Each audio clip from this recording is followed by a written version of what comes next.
vaše mnenje glede teh strank, ki nastajajo tik pred volitvami?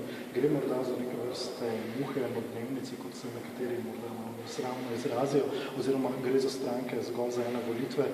Poznamo primere, ko so stranke nastale, pa potem niso bile dolgega roka. Ja, pri večini teh strank ugotavljamo, da gre res za nove stranke oziroma za novo imena teh strank, ampak da so obrazi po večini stari. Zdaj, če ti želiš resno voditi vlado vso odgovornostjo do ljudi, ki v tej državi živijo, moraš program oblikovati kar nekaj časa, moraš izobraževati ljudi in kar tako čez noč ne moreš ti ustanoviti neke stranke in potem reči, da si pripravljen voditi to državo. Kaj pa lahko te stranke povzročijo pri starih strankah? Kljub samo jim lahko oduzamejo nekaj glasov, se lahko to zgodi tudi pri strankah desne sredine, recimo tudi pri vaši stranki.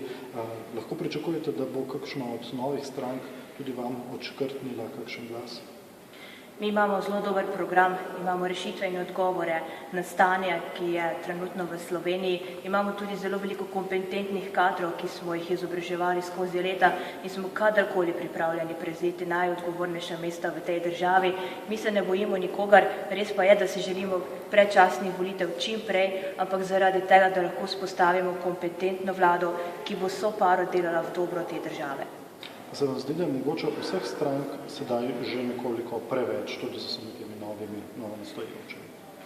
Za pravico do ustanavljanja stranke po ustavi ima določeno število ljudi, ampak če pogledamo razvite države, kjer imajo politično stabilnost, kjer imajo dobro gospodarsko rast, te države običajno vodijo vlade oziroma stranke so v tej vladi, ki so nastajale skozi leta, ki so se izoblikovale, ki so šolale svoje kadre in edino na tak način, tu imaš ti neki proces skozi leta, lahko prideš do tega, da boš dobro upravljal z državo.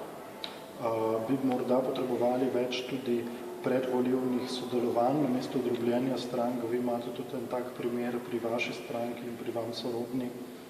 V politiki se vedno moraš povezovati, vedno moraš gledati, kje so tiste točke, kjer lahko skupaj sodeluješ. Ne nazadnje, vsem mora biti isti cilj in to je dobro te države in ljudi, ki v tej državi živijo, ne pa neka boj za oblast oziroma deljanje takih ali drugačnih stolčkov. In ko imaš enkrat to pred očmi, tisti skupni cilj, potem je kakršnokoli sodelovanje vedno mogoče. Najlepša hvala za govor. Hvala vam.